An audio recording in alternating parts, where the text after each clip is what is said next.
السلام علیکم۔ اس معلوماتی نشست میں خوش آمدید۔ آج ہم تاریخی اسلام کے ایک ایسے باب پر بات کرنے والے ہیں جو انتہائی جذباتی بھی ہے اور ہمارے لیے بے حد سبق آموز بھی۔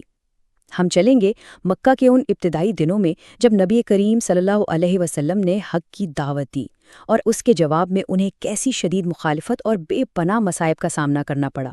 تو آئیے اس غیر متزلزل صبر و استقامت کے سفر کو ذرا گہرائی سے سمجھتے ہیں۔ اب یہاں سب سے پہلا سوال یہ ذہن میں آتا ہے کہ آخر امن، محبت اور توحید کے اس الہی پیغام کو اتنی شدید، پرتشدد اور خوفناک دشمنی کا سامنا کیوں کرنا پڑا؟ اس کی وجہ بڑی واضح تھی۔ دراصل یہ پیغام اس وقت کے صدیوں پرانے معاشرتی اور مذہبی ڈھانچے کو سیدھا چیلنج کر رہا تھا، اور بس اسی وجہ سے حق کی اس آواز کو دبانے کے لیے ہر حد پار کر دی گئی۔ آزمائشوں کی بھٹی اور صحن کعبہ میں جسمانی اذیتیں، دیکھتے ہیں کہ کس طرح یہ مخالفت باتوں سے نکل کر جسمانی تشدد تک جا پہنچی۔ قریش کی طرف سے کی جانے والی نفسیاتی جنگ کوئی معمولی مخالفت نہیں تھی، یہ ایک باقاعدہ مہم تھی۔ نبی کریم صلی اللہ علیہ وسلم کے عزم کو توڑنے کے لیے انہیں مسلسل کبھی شاعر، کبھی ساحر، کاہن اور مجنون پکارا گیا۔ ذرا سوچئے، رات کے اندھیرے میں جن راستوں سے وہ گزرتے وہاں جان بوجھ کر کانٹے بچھائے جاتے اور ان کے گھر پر مسلسل پتھر اور گندگی پھینکی جاتی۔ یہ روزمرہ کی ذہنی اذیت تھی جس کا واحد مقصد کسی نہ کسی طرح حق کی آواز کو دبا دینا تھا۔ لیکن بات صرف طعنوں تک رکی نہیں، مکہ میں خطرہ دن بعد دن بڑھتا جا رہا تھا۔ ایک دن عقبہ بن ابی معیط نے حد ہی کر دی۔ اس نے خانہ کعبہ میں نماز پڑھتے ہوئے نبی کریم صلی اللہ علیہ وسلم کے گلے میں چادر ڈال کر ان کا گلا گھونٹنے کی کوشش کی۔ پھر جب حضرت حارث رضی اللہ عنہ دفاع کے لیے آگے بڑھے تو انہیں بے دردی سے شہید کر دیا گیا۔ اور پھر وہ انتہائی دلخراش واقعہ جب سجدے کی حالت میں نبی کریم صلی اللہ علیہ وسلم کی مبارک پشت پر اونٹ کی بھاری غلاظت رکھ دی گئی۔ یہ واقعی ایک کڑا امتحان تھا۔ عقیدت کی ڈھال اور صحابہ کرام کی بہادری اور قربانی، یہ تاریخ وقت ان جاں نثار صحابہ کرام کی بے مثال قربانیوں کا بھی گواہ ہے۔ صحن کعبہ کے اس واقعے میں جب نبی کریم صلی اللہ علیہ وسلم پر ظالمانہ حملہ ہوا تو حضرت ابو بکر صدیق رضی اللہ عنہ اپنی جان کی پرواہ کیے بغیر دوڑے آئے۔ انہوں نے قریش کی آنکھوں میں آنکھیں ڈال کر للکارا، کیا تم ایک شخص کو اس لیے قتل کرتے ہو کہ وہ کہتا ہے کہ میرا رب اللہ ہے؟ یہ سن کر کفار نے انہیں شدت زد و کوب کیا، لیکن انہوں نے سچے عشق کی ایک زندہ مثال قائم کر دی۔ اور وہ غلاظت والا واقعہ تو ہم سب کے دل چیر دیتا ہے۔ ذرا اس منظر کا تصور کریں، نبی کریم صلی اللہ علیہ وآلہ وسلم سجدے میں ہیں، پیٹھ پر بھاری بوجھ ہے اور ظالموں کا ہجوم کھڑا کہہ لگا رہا ہے۔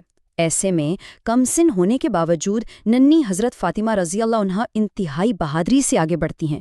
وہ اکیلے اپنے والد محترم کی پشت سے اس بھاری بوجھ کو ہٹاتی ہیں اور ظالموں کو خوب کھری کھری سناتی ہیں۔ یہ ہوتی ہے سچی محبت جو کسی خوف کو خاطر میں نہیں لاتی۔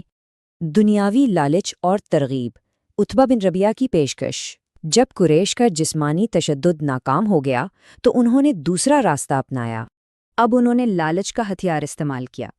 ایک طرف قریش نے عتبہ کے ذریعے دنیا کی ہر بڑی کشش لا کر سامنے رکھ دی، بے پناہ دولت، پورے عرب کی بادشاہت اور اعلیٰ ترین گھرانے میں شادی کی پیشکش۔ شرط کیا تھی؟ صرف یہ کہ حق کا راستہ چھوڑ دیا جائے۔ لیکن دوسری طرف ذرا نبی کریم صلی اللہ علیہ وسلم کا جواب دیکھیے۔ انہوں نے ان تمام دنیاوی آسائشوں کو ایک لمحے میں مسترد کر دیا، کیونکہ ان کا مشن تو صرف اور صرف الہی رہنمائی اور توحید کی دعوت کو عام کرنا تھا۔ دنیا کی کوئی طاقت انہیں اس سے نہیں ہٹا سکتی تھی۔ اور اس شاندار دنیاوی لالچ کا جواب کسی عام تقریر سے نہیں دیا گیا، بلکہ قرآن مجید کی اس جلال والی آیت سے دیا گیا۔ جب عتبہ نے یہ الہی انتباہ سنا تو وہ اس قدر خوفزدہ ہوا کہ بے ساختہ آگے بڑھ کر نبی کریم صلی اللہ علیہ وآلہ وسلم کے منہ پر ہاتھ رکھ دیا اور منتیں کرنے لگا کہ وہ رک جائیں۔ یہ کلام الہی کی طاقت تھی۔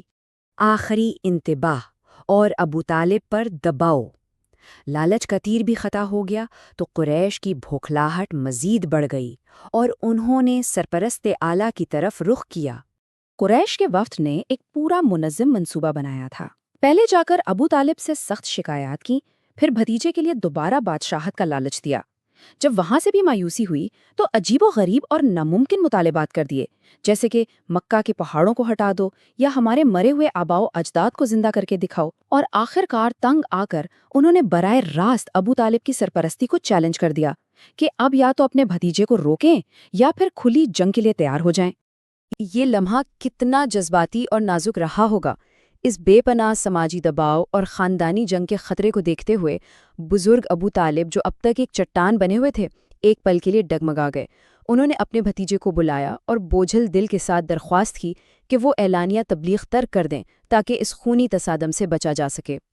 اور پھر نبی کریم صلی اللہ علیہ وسلم نے جو جواب دیا وہ رہتے دنیا تک عزم اور استقامت کی سب سے بڑی مثال ہے۔ آنکھوں میں آنسو تھے کیونکہ چچا کو مشکل میں دیکھ رہے تھے، لیکن لہجے میں بلا کی پختگی تھی۔ فرمایا، چچا، اگر یہ میرے دائیں ہاتھ پر سورج اور بائیں ہاتھ پر چاند بھی رکھ دیں تب بھی میں اپنے کام سے باز نہیں رہوں گا، یہاں تک کہ اللہ اسے غالب کر دے یا میں اسی میں ہلاک ہو جاؤں۔ سبحان اللہ، یہ الہی فرض ہر دنیاوی سہارے سے بڑا تھا۔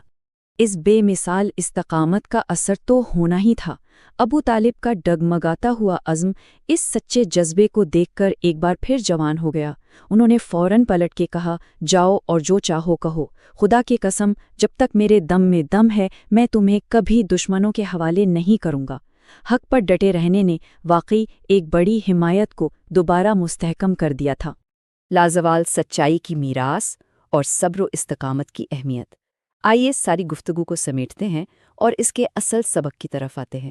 مکہ کے ان ابتدائی دنوں کی آزمائشیں محض تاریخ کے اوراق نہیں ہیں، یہ ہمیں بتاتی ہیں کہ صبر کی اصل قدر کیا ہے۔ یہ دکھاتی ہیں کہ جب پوری دنیا تو خلاف کھڑی ہی تھی، لیکن ایمان کی طاقت انسان کو ثابت قدم رکھ سکتی ہے۔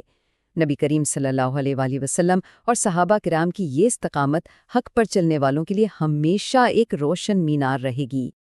اب ذرا سوچئے، صبر اور سچائی کی یہ عظیم تاریخی مثال آج کے اس جدید دور میں ہمارے چیلنجز سے نمٹنے میں کیسے مدد کر سکتی ہے؟ جب ہم دنیاوی دباؤ کا شکار ہوتے ہیں تو کیا ہمیں یہ واقعات یاد نہیں رکھنے چاہیے؟ یہ وہ سوال ہے جو تاریخ کے اس باب کو ہماری آج کی زندگی سے جوڑ دیتا ہے اور ہمیں غیر متزلزل استقامت کا سبق دیتا ہے۔ اس معلوماتی نشست میں ہمارے ساتھ رہنے کا بے حد شکریہ۔ امید ہے کہ آج کی اس گفتگو سے تاریخ کے اس کٹھن دور کو گہرائی سے سمجھنے میں مدد ملی ہوگی۔